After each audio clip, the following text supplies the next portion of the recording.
He is against the ropes, and he is losing round 3.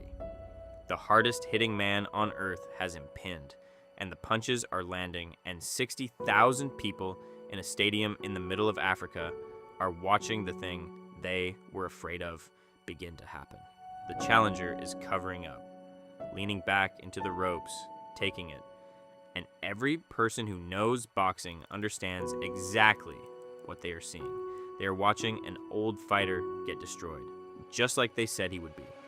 His own corner is terrified. Hold that picture. The ropes, the bigger man swinging, the older man trapped. Because to understand what is really happening in this moment, you have to go back, not to the first bell, to the hours and the days and the years before any of it. His name is Muhammad Ali, and 7 years earlier, they took everything from him. In 1967, at the peak of his powers, undefeated, the heavyweight champion of the world, he refused to be drafted into the war in Vietnam. He said it was against his faith. They stripped his title. They took his boxing license. They took his passport. They took the 3 best years a fighter will ever have. When he finally came back, he was no longer untouchable. In 1971, Joe Frazier beat him. It was the first loss of his professional life. A man named Ken Norton beat him too and broke his jaw doing it. And while Ali was learning how to lose, a monster was being built. His name was George Foreman, 25 years old, 40 fights, 40 wins, 37 of them by knockout. He did not outpoint people. He removed them from consciousness.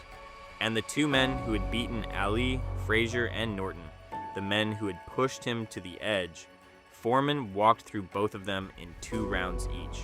He put Frazier on the canvas 6 times. It was not a fight, it was a demolition. So when the contracts were signed for Foreman to defend his title against Ali, almost nobody saw a contest. They saw a danger. Ali's own people feared he could be seriously hurt. One commentator, the football legend Jim Brown, said flatly that if Ali won, the fight had to be fixed.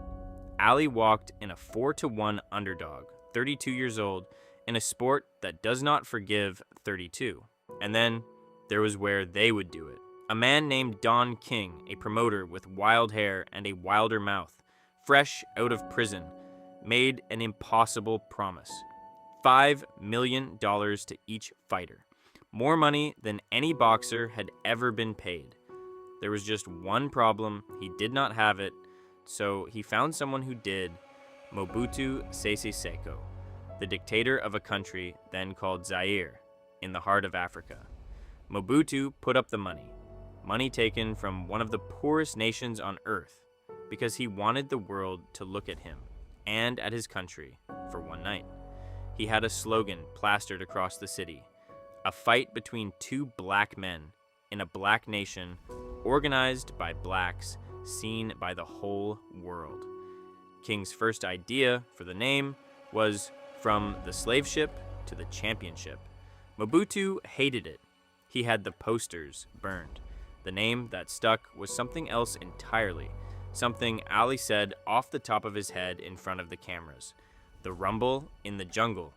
The fighters arrived in the summer, and then the whole thing nearly fell apart. 8 days before the fight, in a sparring session, Foreman caught an elbow above his right eye. The cut took 11 stitches. The fight could not happen. It was pushed back 5 weeks. 5 weeks, in a strange country, far from home, with nothing to do but wait. And here is where the 2 men became opposites. Ali fell in love with the place, and the place fell in love with him. He walked the streets of Kinshasa. He let crowds of children run beside him on his training jogs. He taught them a chant, 4 words, and it followed him everywhere he went, rolling through the city like weather. Ali, Bomé, Ali, kill him. By the time of the fight, he was not the foreigner. He was theirs. Foreman did the opposite. He locked himself away. He stayed in his hotel, surrounded by the comforts of home, miserable by his own account, partly because he could not get a cheeseburger. When the writer Norman Mailer approached him in the lobby, Foreman would not even shake his hand. He kept them in his pockets. Years later, he described what those final days were really like. The loneliness of it. You can have 1,000 people around you, he said, and no one to talk it over with. You spend a lot of time inside yourself.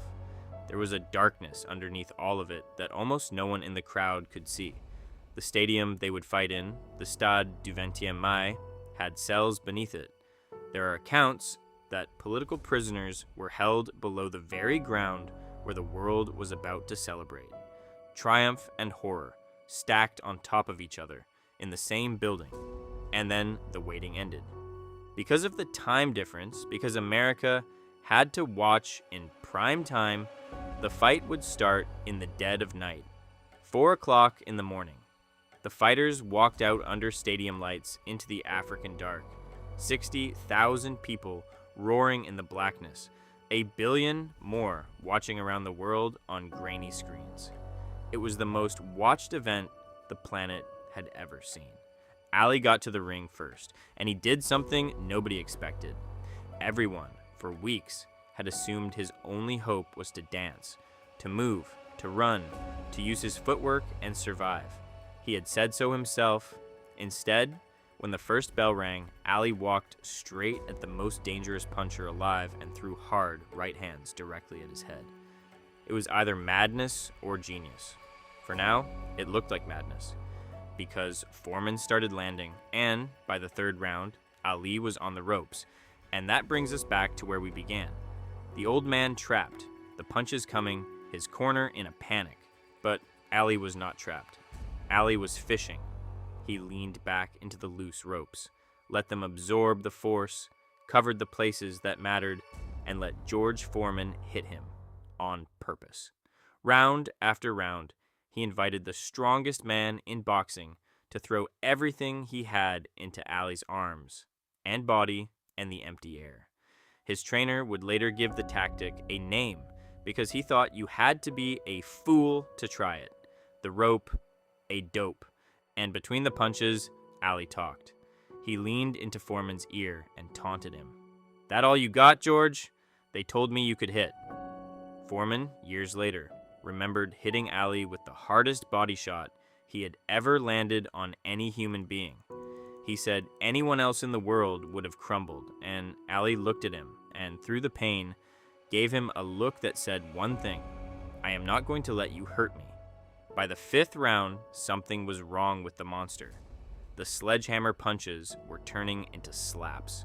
The arms were getting heavy.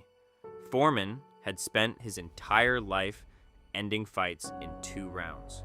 He had never been deep into the dark water, and Ali had walked him out there on purpose, and now the champion could not swim. The trap was closing. Round 8.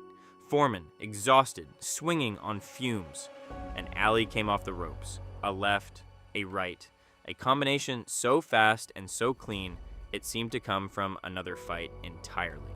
And George Foreman, the unbeatable, the man with 40 straight wins and the cold, dead eyes, began to fall.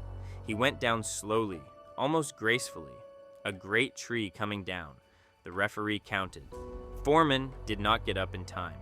2 seconds remained in the round. It was over. Muhammad Ali, written off, too old, too slow, a 4-1 underdog with prison and exile behind him, had reclaimed the heavyweight championship of the world. He had done it at 4 in the morning in a country most of his fans could not have found on a map, in the most watched event in human history. Grown men at ringside wept. The stadium did not so much cheer as erupt. If you have ever been counted out by other people or by yourself and found something still burning underneath, then take a moment before this story ends to follow along here. Because the quiet hours before the loud ones are the whole reason this place exists. And here's the part that gets left out of the legend. It did not fix the world. The man who paid for the night was a dictator who had robbed his own people to do it. There may have been prisoners beneath the stadium floor as the champagne was poured above. Ali's victory was real and pure, and the stage it stood on was rotten, and both of those things are true at the same time. But there is one more thing. The man who lost that night, the monster, George Foreman, did not disappear. 20 years later, at the age of 45, an age at which heavyweight champions do not exist, George Foreman climbed back into a ring and won a piece of the heavyweight title again, the oldest champion in the history of the sport. And the two men, Ali and Foreman, the destroyer and the dancer, became the closest of friends.